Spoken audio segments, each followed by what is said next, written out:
Here's another update on the 1965 Volvo. Went out, had the hood sandblasted, local sandblaster. Kudos to Bonehead Performance. The hood really wasn't in that bad of a shape. Zero warpage, no rot. However, this hinge was completely frozen.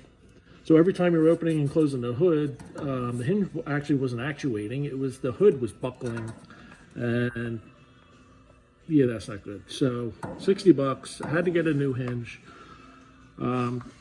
It was digging in on both sides.